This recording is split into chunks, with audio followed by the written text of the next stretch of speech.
You're listening to The Portfolio Composer, hosted by me, Dr. Garrett Hope, where business and creativity go hand in hand. Join us at theportfoliocomposer.com for news, talks, and workshops. This episode is brought to you by Dorico, the music notation software from Steinberg. Dorico Pro 3 is a major new version with game-changing advances in note input, notation, and engraving. Also available from Steinberg is Dorico Elements, an entry-level application that packs all of the essential power of Dorico Pro into a simple, streamlined package that is ideal for those getting started. Find out more later in the show. Welcome to episode 242 of The Portfolio Composer. Today's episode is particularly fun because I got to speak with two of my favorite people. First is Jason Heath of Contrabass Conversations, who has been on the Portfolio Composer podcast a few times, and I've been on his show as well. He's a San Francisco-based bass player who has been blogging and podcasting about bass playing and the bass world for 3 or 4 times longer than I have been, so 10 to 15 years. He's an incredibly generous individual, and I count him as one of my podcasting mentors. He's taught me a lot about how to do this thing that I do. And the other guest is Daniel Spreadbury, one of the head of the team at Steinberg who's developed Dorico.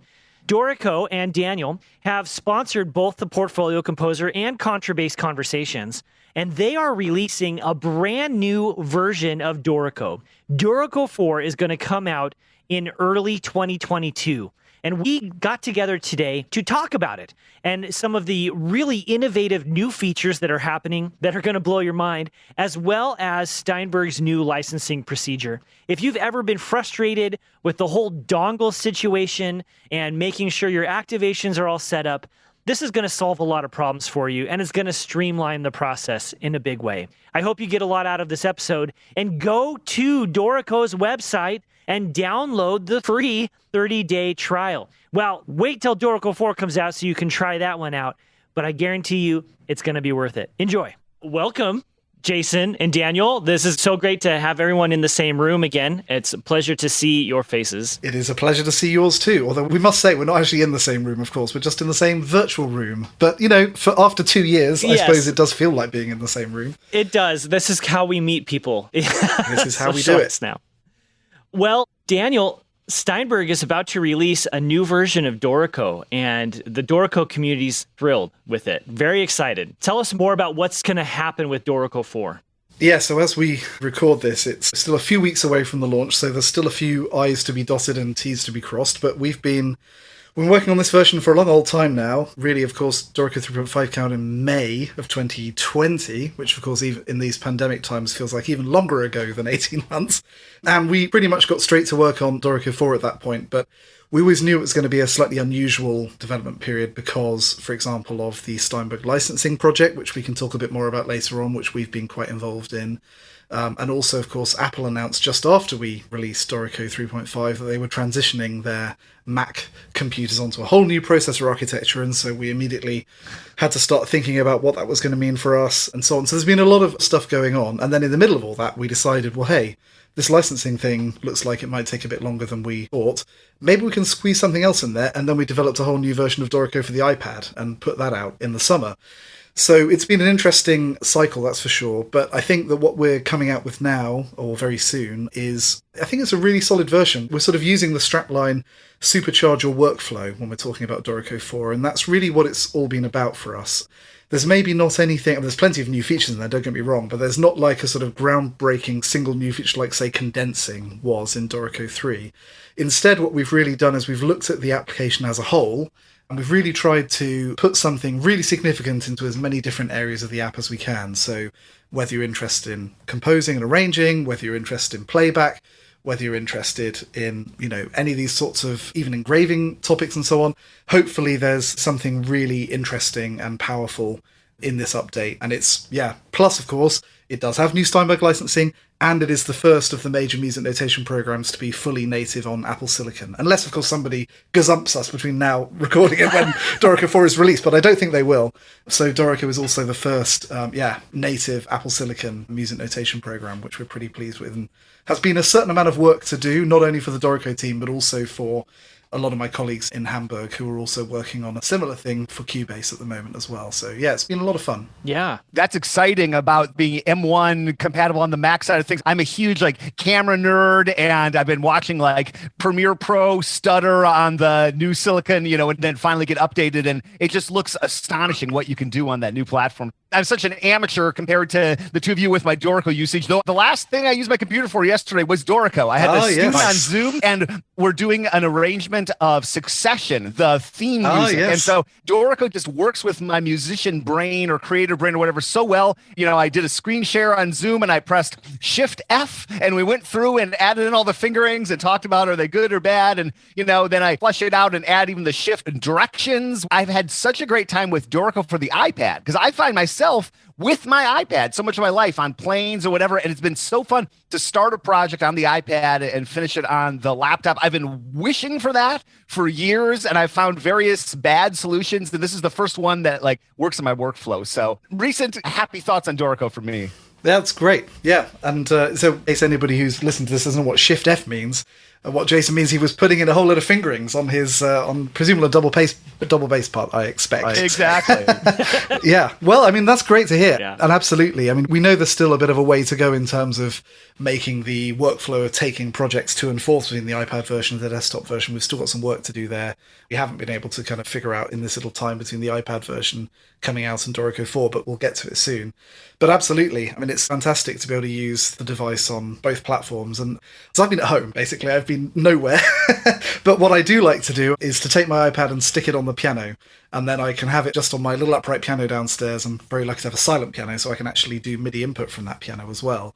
And just to have that sitting on the music stand and then be able to just share the files straight back to my Mac has been really good fun. I've had to do, now there is a little bit of music happening again. I've needed to do a couple of arrangements for my choir, and being able to actually do that for real, really use it in anger, use Dorico for iPad and Dorico on Mac together has been really good. So I've enjoyed it too in the rare time that I haven't been working on it. I feel like it's important to say at this point that Dorico sponsors the Portfolio Composer and Contrabass Conversations. But more than that, Jason and I just really love the product you've made. It's made my life as a composer so much more enjoyable. Well, I mean, that's exactly why we do it, to hopefully make it a tool that is genuinely useful and hopefully also genuinely enjoyable. And if we're doing that, then I'm happy. We're doing our jobs properly. Right? Well, I'm still amazed at how many people in my circles don't know about Dorico. I mean, we've been back, it sounds a little more than in your neck of the woods, to performing. So I've been playing in the San Francisco Symphony, subbing fairly regularly. And, anytime music notation comes up, which everybody is dabbling as an arranger, maybe a composer, I hear that finale, I hear that Sibelius, and I say, hey, folks, and the reason I discovered Dorico is through Garrett's podcast, actually. Garrett and I connected 5 years ago, and I dip in and listen. I heard, what is this app? And I shared it, probably some very rambly version of that story to Daniel when we connected. But I'd been using Finale for years, sort of hating it, silently or not so silently. Downloaded Sibelius. I thought, well, this is an upgrade, but not much. And then got Dorico, went down the Dorico rabbit hole, bought the license, and it's the one piece of notation software. And I'm probably like a lot of musicians where I dip in every couple weeks or month or so. And so with Finale and my limited time with Sibelius, I had to relearn everything. I'd be like, how do I do that? How do I do tuplets? And Dorico seems, for me, for whatever reason, to stick. Like Shift F, like I brought up. I remember all those, how to make it treble clef, how to make it bass clef. And it's been really fun to move over. I had the keyboard on the iPad, and unless I'm hallucinating, I think those shortcuts work on the iPad also. And so I was just so much faster on the plane. I would start things on the iPad and it would just be like a child's drawing. And I've actually been able to move much more quickly. Yeah, I mean, I think it's, on some levels, even though Dorico's been out for 5 years now, it's still, Finale's been out for 30 years, and Sibelius has been around for nearly that long. The Acorn version here in the UK first appeared in about 1996, something like that. So that's at least 25 years. And so, yeah, I mean, that's a lot of history. And, it's one of those things musicians also tend to be, they have to stick at stuff, right? That's what musicians do. They learn their instrument, they stick at it, they practice it, they hone their skills. And I think that a lot of that also comes into play with the software that they choose. And I think, all human beings are a bit like that. Once you've kind of climbed that learning curve, however steep or shallow you found it, and you're sitting pretty on the top and you know what to do, why would you then put yourself through all of that again? So I get it. And hopefully what we're doing with Dorico is giving people enough interesting reasons, enough different ways of doing things. If Dorico was just the same as Sibelius and Finale, then we would be wasting our time, basically. But of course, the thing is that because when you see it, and it's a piece of software, and there's music in the middle, music notation, and there's buttons around the outside and so on, you might look at it and say, well, Dorico's maybe a bit more modern looking, a bit more pretty. But of course, actually the differences are a lot more than skin deep in Dorico, and you really need people to try it to experience what it is that makes Dorico different. And it's very hard to kind of get that across in a few words or a few screenshots. And so it requires quite a big investment of time from people to really get hold of the software and see how it might work for them. Because it, by design, it's very different from the other programs. But you give people a full month to try it, the full version. Absolutely. And when I'm talking to composers and I say, just try it, take something you've already written and re-engrave it. And that's how I learned it. And pretty soon it becomes, you're fluent. It doesn't take a lot, and it's really easy to find it, whatever you're looking for. And plus your documentation is incredible. Like what Lily's able to do. She's been on the podcast. And what I appreciate is the default note spacings and everything is nearly always just right. I don't spend time fiddling. Yeah. And I can make something that looks beautiful. Huge amount of work goes into that we have to put in so that you hopefully have to put no work in. And that's exactly the way that it should be, of course. The computer should be able to do all that stuff for you so that you can worry about your creative idea and not worry about, hang on a second, that looks rather cramped, So yeah, we put a lot of time and work into that. And, that's one of the things that's actually kind of most enjoyable from our point of view is when we see the things that people have made with Dorico. And literally this past weekend, I had to do an arrangement for my choir because we've got a gig tomorrow night, and it's a rather strange gig. It's at a dinner, and they wanted a version of the 12 Days of Christmas with insurance terms inserted in instead of Lords a Leaping. It's underwriters underwriting and this kind of thing. And so I had to put this together, and I can honestly say, hand on heart, that with the exception of a couple of system breaks that I put in at the very end of the arrangement just to make sure that the last page scanned properly, I didn't move a single item when I did that. And that's a 4-part chorus thing, 120 odd bars, lots of lyrics, lots and lots of slightly fiddly rhythms, because you have to get things like, I can't remember what it even is now, but, sort of 11 policy booklets and, 10 underwriters underwriting, all the rest of it, all that underlay, and it just comes out perfect. Yeah. And you just, it's in terms of what would work for a live performance where you've got to get 8 singers up and running, in one rehearsal, Dorico does the job. And nothing else does the job as well, is what it comes down to. I could have done that same job in Sibelius or Finale, no problem. But it would have taken me at least an hour longer, because I would have had to have, after I'd finished actually doing the arrangement part of it, which is the fun bit, then I would have to do the tedious bit, which is making sure that it's all laid out properly. You just don't have to do that with Dorico. And that is, I'm a representative of the company and I'm saying it, but I'm also a user of Dorico. I'm one of the people, we dog food it, as they like to say in the business. We use it as much as we can. And I haven't had much cause to do much arrangement, sadly, recently, because we haven't been doing much in the way of performing. But, it was great to just Saturday evening, sit down, knock out 120 bars in a couple of hours, and it looks fantastic at the end of it. And that is something that, you can get a decent result with the other programs, but you get a really solid, good result with Dorico with no intervention. And I can't emphasize enough that literally, if I went into engrave mode, it was only to put in system breaks. Otherwise, everything else was just in its default position, and it looks fine. The only thing, I think maybe I tweak a couple of the engraving options defaults for dynamics. I like them a little closer than our defaults to the vocal staves and so on. But that's it. It's like 30 seconds to set that up, type the music in, print it out. Done. It's fantastic. Yes. As somebody who is a former public school music teacher, I did so much arranging. I can't tell you how many of those like wonky last bars that went the entire length of the page I would have, and things again, just like being pretty much an amateur using these sort of things. I remember I shared this story with one of the two of you, I'm sure, but I decided during the pandemic to take this piece that my student was working on and to just lay it out exactly like is on the page. And I did that instead of doing what Dorico did by default. And I thought, wow, this really doesn't look as good as what Dorico did. It actually is a bit cramped and hard to read and everything. And so I just went back and the student agreed. And so there's a lot going on under the hood, I'm sure, to make that happen. But it just makes somebody who's maybe using it a bit more casually, it just makes the results so much better. But I think that's exactly the point, right? why should musicians who want to be doing composing or arranging, I mean, yeah, it's obviously good. It's the same thing if you were a writer, to understand language and then to understand maybe, but you don't really need to understand, say, book publishing to write something. And I think the same ought to be true when you want to write music. You need to know about music theory, and you need to know about what's going to make a piece of music work in whatever idiom or style you're working for. Mm-hmm. And you need to know about the mechanics of the instruments that you're writing for, the stuff that software would struggle to help you with. Although, of course, there's always more we can do in that area too. But you shouldn't have to worry about, is it correct that that clef goes there, or that note should be that far away from that other note, That is something that, fortunately, we can take benefit from all the hundreds of years of craft and work that's gone in by experts and, people who were apprenticed for 5 years before they're even allowed to draw a slur and all the rest of it, And we can then sort of try and build some of that intelligence into what the software does on its own. And you, as an end user, I mean, that's exactly what I want to hear, that as a casual user, you just don't even have to think about it. And, obviously, occasionally Dorico will make a bad decision because music is a world of corners and edge cases, and so there's always going to be times when you need to intervene every so often. But, for the majority case, it just produces music that just looks the way that a human editor would have produced it. And that is one of the most powerful things about it, is that, all you have to do is type in the music and you're done. Yeah. Can we talk about your team and how responsive you are? Sure. As I was transitioning to Dorico, I'd been a Sibelius user for almost 20 years, and they had been bought by Avid, and no one was listening to the customer.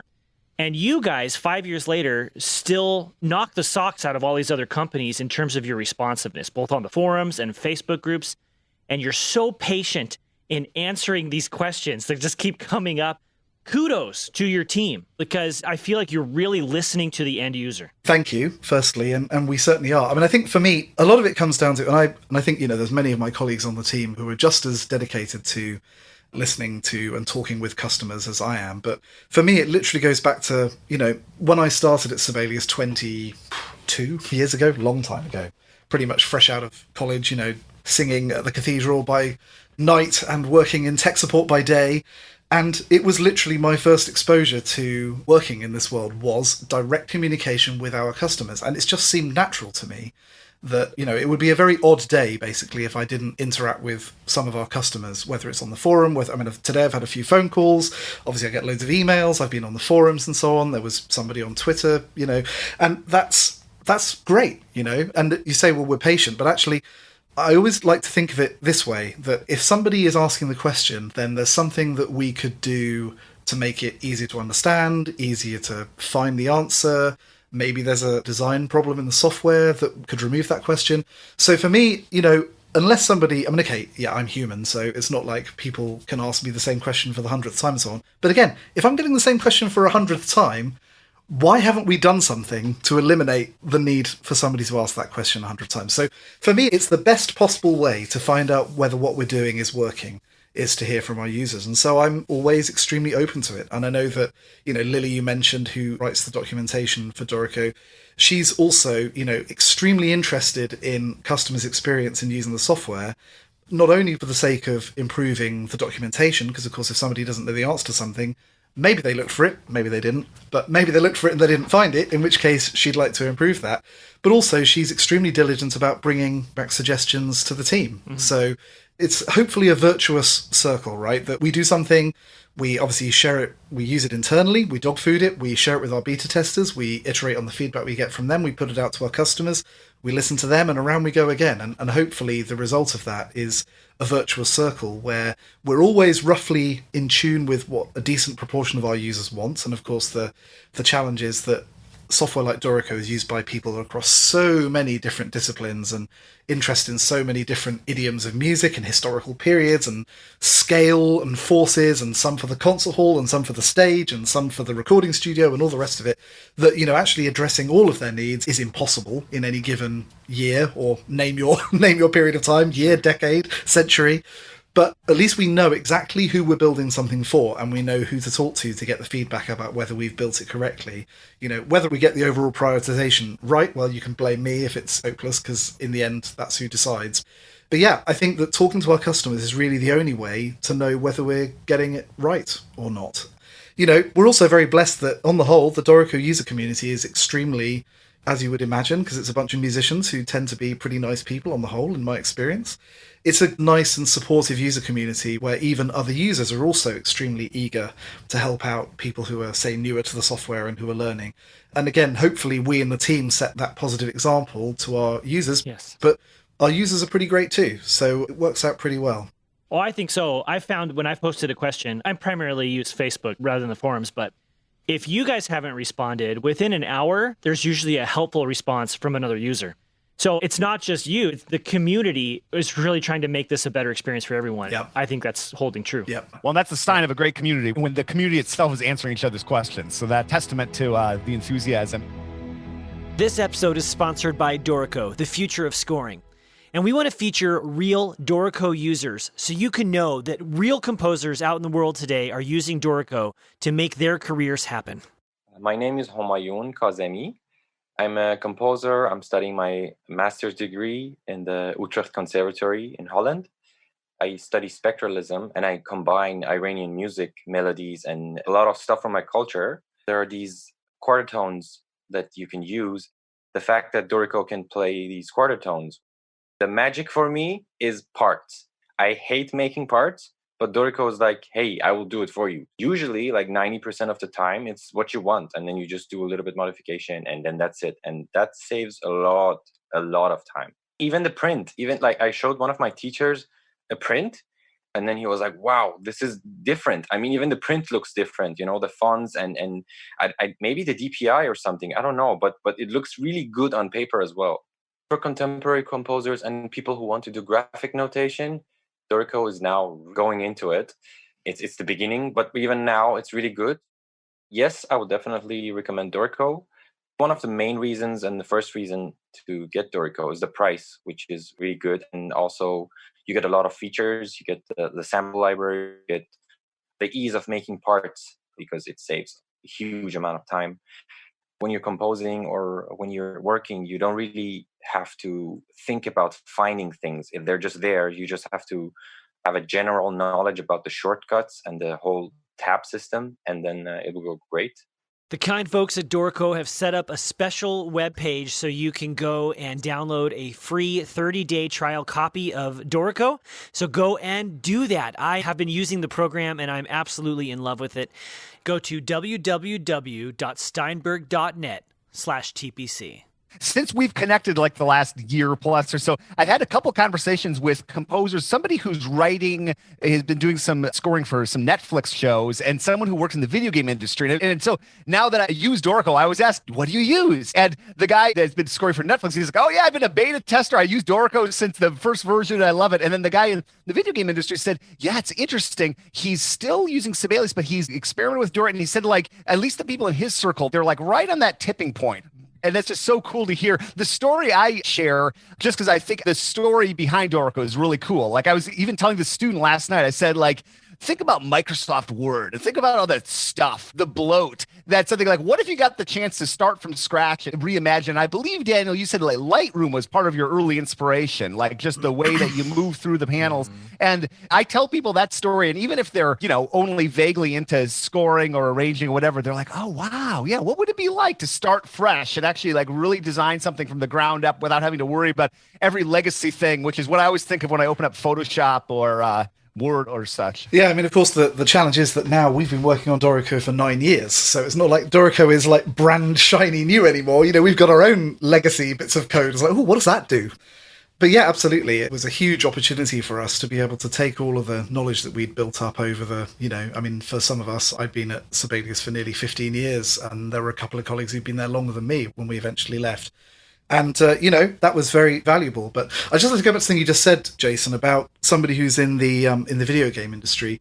One of the things that we really tried to work on with Dorico 4 is actually, and you mentioned that, you know, it's like the circle of people they're working with. And that's really, really important because, you know, obviously people who are composing for the concert hall, say, probably working on their own. You know, they're probably doing the whole thing, soup to nuts, they're doing it themselves, including all the part prep and, you know, going to the rehearsals and making sure the ensemble is happy and talking to the librarian and the concert master and all the rest of it. But it's a bit different in the media music world, as I'm sure you and your listeners know. And very often the composer is just one link in a chain that involves an orchestrator and sometimes a copyist, depending on the size of the job and how much is going to be done live and so on. And one of the things that we know is a tricky workflow is that very often, because media music starts from the sound normally, which means that the composer is doing something for the producer or the director.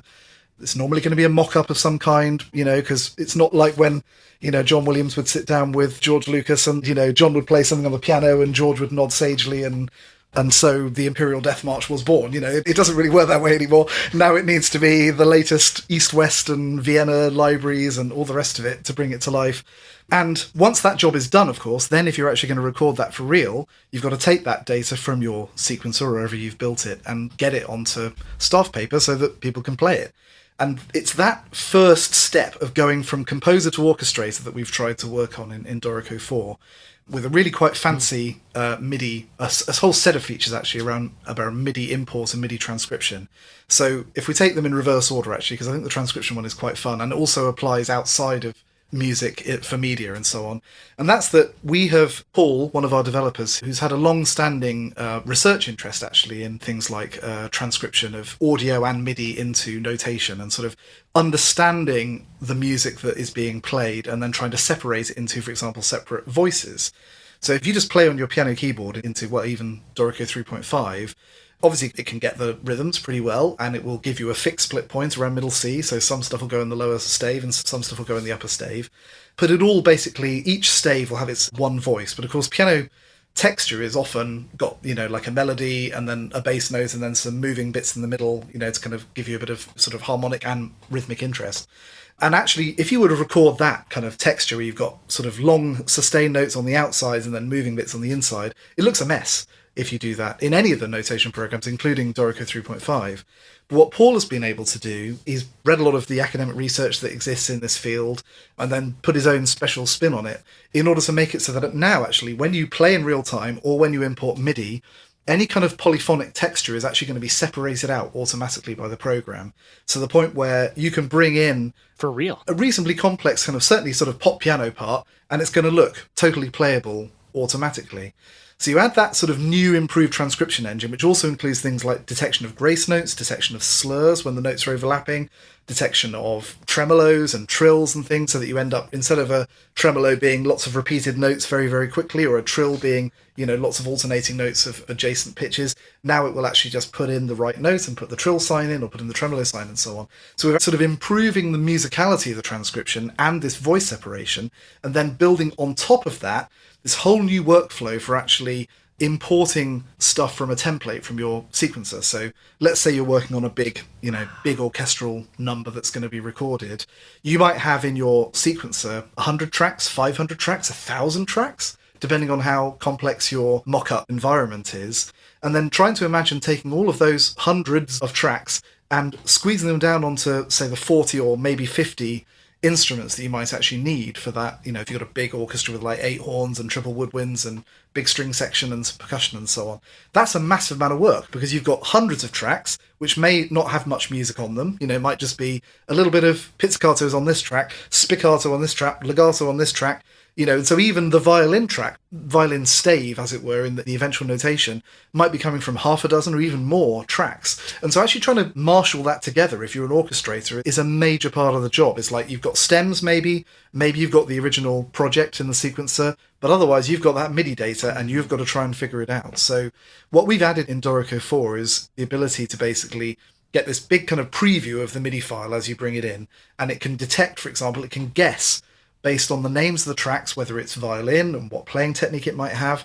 And the neat thing about it is that it will actually remember that. It'll build up a memory of what you've done. So if you're an orchestrator working with the same composer on a series of different cues in the same project, for example, chances are that each cue is going to use the same template. So if, let's say, the first cue has the horns in it, but doesn't have, say, the flutes or something, but when you open the second cue, the horns are already taken care of. It already knows what to do about them. It knows that, for example, maybe there's 4 horn parts on one track and it needs to explode them out into 4 horns. Or maybe it's, as I say, violin techniques are on different tracks and it needs to condense them together onto a single instrument and mark them up and so on. And it remembers all the settings that you make, so that basically as you work through this project, by the time you get to the end, you've developed a workflow where you can pretty much just take this template given to you by the composer and you can import it where Dorico already knows what all of the instruments are meant to be. It knows that this is pizzicato, this is muted, this needs to be slurred. It can add all the notation that you would then also need to add, like, you know, if it's really legato playing, it can add the slurs for you automatically. And the end result is that within a couple of minutes, you've got a much, much more workable starting point for that orchestration. And when we say things like, you know, this version of Dorico is about supercharging your workflow, all of those things you could do by hand. You could have done them before. You could open that MIDI file, you can copy and paste all the music into the right spots, etc., etc., etc. But what we're doing with these new features is really trying to, again, just take out huge, great big chunks of time that you're having to spend in that process. I mean, the overall slogan that we have for Dorico is more time for music. And the idea is that the computer can do more stuff for you so that you can actually spend more time making music, whether that's creating the music ideas in the software or just going off and playing your instrument and not having to spend that extra hour finishing off the project. And especially in these time critical businesses like movies, like video games and so on, where, you know, the composer's finishing at 4 p.m. and the downbeat on the session is at 9 a.m. the next morning or something, to be able to really cut out a lot of that drudgery in the middle is hopefully really, really valuable. And it's kind of, I think it's a good example of the kind of philosophy behind some of the things that we've done in this version of the software. That's huge. It is huge, yeah. I mean, I think it really is. Wow. And it was a lot of work for Paul as well, I can tell you. And also working with Anthony on trying to make the new MIDI import dialogue, which is, you know, quite a complex beast, and it's kind of got a simple mode and an expert mode and so on, so that you could really get the most out of those features and, you know, over time have the program learn your working practices so that it will give you the right result. It should be like a real step change. You know, I know that I said that maybe Dorico 4 doesn't have a single big feature like, say, condensing, which obviously sort of changes things for anybody working in large ensemble music. But if you're into this workflow where you're starting with MIDI and needing to end up with an orchestrated score, this might be as important to you as a feature like condensing. It could be. And I think it works really well. And in particular, again, I was mentioning earlier on how I was, this isn't in the iPad version yet, of course, not in quite the same way. The algorithm is actually in the iPad version that's been out since July. So if you did sit down and play some piano music into the iPad version, it would actually separate it into the different voices. But some of the options for exactly how that works are not included in the iPad version. But being able to just have a much cleaner result from the real-time recording is also, you know, a real time saver. And we've just tried to put those in everywhere we can. We've tried to add those sorts of things to the software. Wow. And now you guys are also changing the way we license it or activate it, I guess. Can you tell me about that? Yeah, sure. So Steinberg is for years. I mean, literally, Steinberg is 37 years old, I think, as a company. And pretty much since, certainly for more than 30 of those years, it has protected its software products with some kind of hardware key. The most common version that you see these days is the USB e-license. It looks like a little flash drive, and you have to have that plugged into your computer to use the software. The advantage of it is that any computer where you plug that dongle in, you can use the software there. The disadvantage of that is you leave house without your dongle, you cannot run the software at all. And of course, these days, we're very used to being able to use software wherever we are. We take our devices with us wherever we go.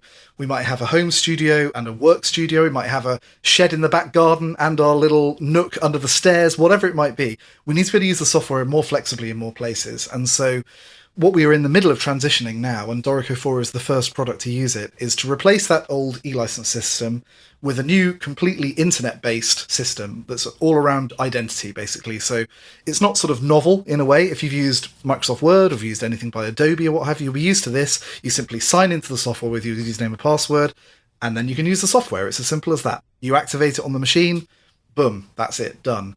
So now you can actually activate the software on up to 3 of your computers. So you can have it on your desktop, on your laptop, and say on your office machine, if you like as well, without worrying about carrying any dongles hither and yon, or without worrying about activating on one and deactivating on another and so on. So all you have to do is just literally sign in with your username, and if you're authorized to use the software, you get a license, boom, it's done.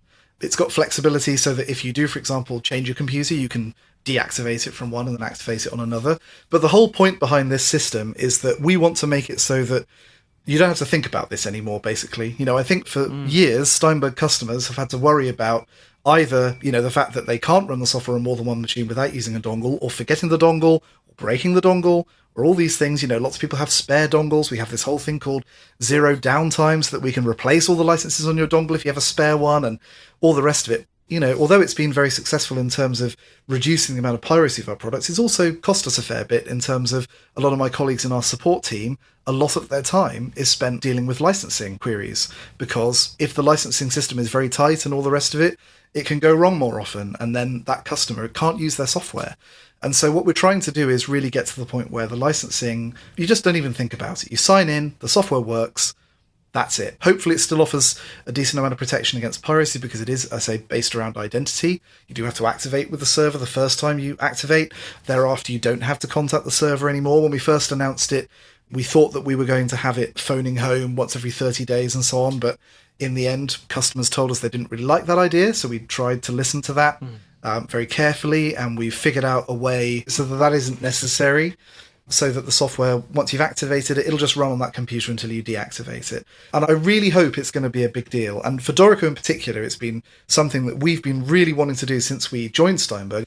I do think it is an important and significant change, and we do want our customers to know about it because, as I say, Steinberg software has always had this reputation about the dongle and all the rest of it, and that perception is going to take some time to change. So I think it does also make sense for us to talk about it publicly as we're launching these new products, because hopefully, you'll think about it once the first time you activate the software and then never again. Mm-hmm. Yeah, as you're talking, I'm reflecting on all the dongles sticking out of my MacBook that I'm talking to you on right now. And you're also making me reflect, like, I've been an Ableton user for years, and I can't tell you how many computers I've gone through in my association with them, from my work computer to this current computer, probably at least 10, probably Live 10, the previous version of this. I must have had like at least 6 computers. It's all very easy. I never gave it a moment's thought. And it seems like a little thing, just like you're saying, where's my dongle? Now I can't use the program. Those are the sort of things that just enough of a barrier that it's great to hear that that's the move that's happening. Yeah, as I say, it's a big project technically, but it's also a big mindset change for Steinberg as well to make this move into a different way of approaching the licensing of our products. But I really do think it's a wholly positive move for us, and hopefully very much so for our customers too. Well, I see this is one of the most common complaints on the forums. And what you've done is you've made it as frictionless as you can. So there's really no reason to not even try it. Absolutely. Yeah, I mean, that is exactly right. Frictionless is a great way of putting it. Literally you type in a username and password, the same one that you use to log into the forum, for example. Boom, that's it. You're done. Yeah, I love it. It's going to be great. Every time I buy a new piece of software, especially if it's a major purchase, like buying a full version of Dorico, there's that moment when you're installing and activating. It's like, is this going to play well with everything else? Yeah. And I think you've just eliminated some of that worry. Yeah, absolutely. I hope so. Well, I found a few pieces of software in my life that are like a no-brainer positive to my workflow. And I was like banging my head against the wall with this academic license of Finale 2011, I think I'd been on, and that speaks as like from a job I no longer have. So I finally decided to make the move. And it's just incredible how seamlessly the software is integrated into my life. And I'm off for a trip next week. I'm on for the next couple of weeks, but I've got all these double bass exercises and ideas I've been working on. They're all on my iPad version of Dorico. And I know that I can put the final touches when I get home. And it's just been incredibly useful. Going back to that student I was teaching last night, we're arranging succession together. And then I just go to the export tab and I printed one out for him. But then we made some changes and I just emailed him a PDF of the latest version. It's just like integrates into my musical workflow just so elegantly. So kudos on a cool product. Yeah. I mean, that's absolutely what we want. We know that people have, these days especially, particularly over the last couple of years, people have had to integrate new software tools into their working and even their play lives as well. And, it's very important for us that we make things as easy as we can, sort of get in and get out, because obviously, we don't know what you might need to do with it. You might need an MP3 file, you might need a PDF, you might need a piece of paper, who knows what you might need. You might need a music XML file or even a MIDI file. So, to try to make all of that as easy as possible, I think, is crucial. And actually, it's one of the things that I've liked most about having Dorico on the iPad is the very, very natural way that stuff moves between apps on the iPad because of the share thing that's built right into the OS. Mm-hmm. That's sort of the one thing that if I could change anything about macOS, I think it would be to have that much more direct kind of just send that thing straight over here rather than having to make a file and then drag that somewhere else. But I love that workflow, and it's great to be able to participate in that on the iPad now. It's so cool. And the heavy lifting is done right here where I'm sitting on this computer with all my dongles and everything. But the iPad is like my creativity machine. I've had the iPad Pro for years, and I would get musical ideas and use another way more limited notation app on the iPad. And then it was just like this like annoying box it was in, and I had to get it out. And so I found like I'll be out for a walk and I'll have my iPad. I'll be like, oh yeah, that's a good idea. And I'll start it on Dorico just like I would with my Sketch app that I have on the iPad and everything else. I was really excited to see that announcement over the summer, right? July, yes, that's right. Yeah.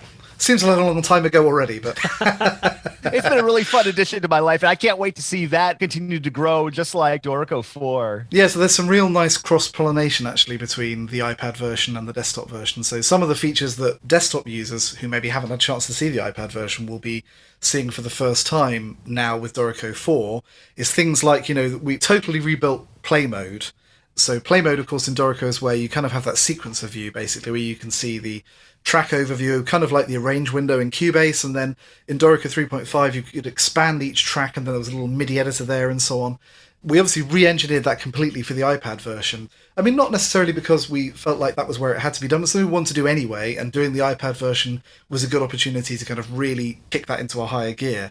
So the neat thing about Dorico 4, and indeed Dorico for iPad, and as I say, desktop users will be seeing this for the first time when they see Dorico 4, is that now in write mode, where normally you see your regular staff notation or tablature or whatever you're working on at the time, but you can now switch between all these different views in the lower zone. And not only is the properties panel there, that's always been there, where you can do little fine graphical tweaks or, changing, like you were saying earlier on, Jason, about fingering shifts for string instruments. That's where you switch them on, for example, or where you, change the angle of a beam or whatever sort of subtle thing you might be doing.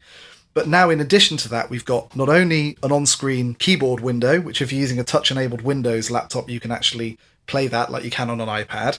We've got our drum pads. Again, you can play those with your fingers if you've got a touch-enabled display. And in fact, of course, it'll work on the touchscreen on the Mac if you've got like an external touchscreen, which I know some people do have. But most interestingly, perhaps, is the fact that one of those tabs, there's the mixer, which used to be a separate window, but now you can actually have the mixer visible while you're looking at the notation. So again, you can easily adjust levels and panning and so on right there from inside the integrated mixer. You can still pop out the mixer, which we've also completely rebuilt. It's a much more sort of performant and practical design now, and it's still got the same things like the channel EQ, and it's got inserts, it's got the full Monty. It's all there if you want to do that stuff. But then alongside that mixer is the key editor, and the key editor again is the piano roll editor plus the velocity editor, and now in Dorico 4 also the MIDI controller editor, which we didn't have in the iPad version, but which we've since kind of retrofitted to that.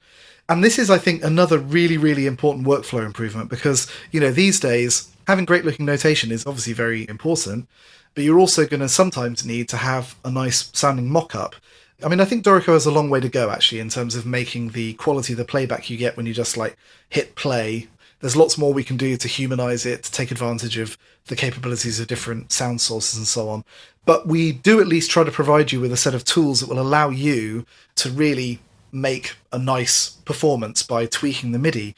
But it was always quite awkward that it was in a totally separate mode and you couldn't see the notation at the same time. So with the iPad version, now with Dorico 4, we've integrated that into the main write mode view. So you can now see the piano roll and the velocity editor and the CC editor if you want to, while you're looking at the notation. And in fact, as you change the selection in the normal notation, it will actually bring the right section of the piano roll into view automatically. So you've got always just one click away, basically, the ability to tweak the performance by lengthening or shortening a note or by drawing in a automation curve or whatever it might be. And again, it's like all of these things were possible in the previous version of Dorico, but being able to really streamline that workflow so that it's much, much easier to get the result that you want. And there's much less context switching where you have to go to another mode and find the right bit because you would then have to find the right track, expand the right track, then locate the right bar. Now all of that, again, that sort of repetitive work that, really, to be honest, we didn't get the design too good before. Now we've actually improved it significantly. And I think it's probably going to open up that part of the application to a whole group of users for whom it was too distinct. It felt too disconnected from the rest of the app. Sure. And so hopefully what we've done with the work to really revamp that editor, bring it more integrated in with the regular notation view in write mode, is make it feel like more of a proper integrated part of the whole experience of producing your music in Dorico. And that wouldn't have happened in this version if it hadn't been for the iPad and really kind of needing to solve some of those things in a new way. The iPad version has had a really profound impact on what we've done in Dorico 4, but also how we've done it. And I hope that cross-pollination, of course, the other thing is that there soon will be another iPad version, which will bring some of the new Dorico 4 features, which we've scarcely even scraped the surface of in this conversation, but it'll bring more of them across. And of course, all the files are completely compatible back and forth and so on. So we've got an exciting kind of new, fully realized, well, maybe not quite fully realized, but nearly fully realized vision of how the software is going to kind of shape your overall kind of experience of working with music notation and producing sound and producing graphical notation as well, all in one sort of continuum across the iPad and across the desktop. So lots more to come, but I think it's a big step. I'm excited for it. Me too. It's really cool. You're making me want to dig out the iPad version and go play around with it some more later today.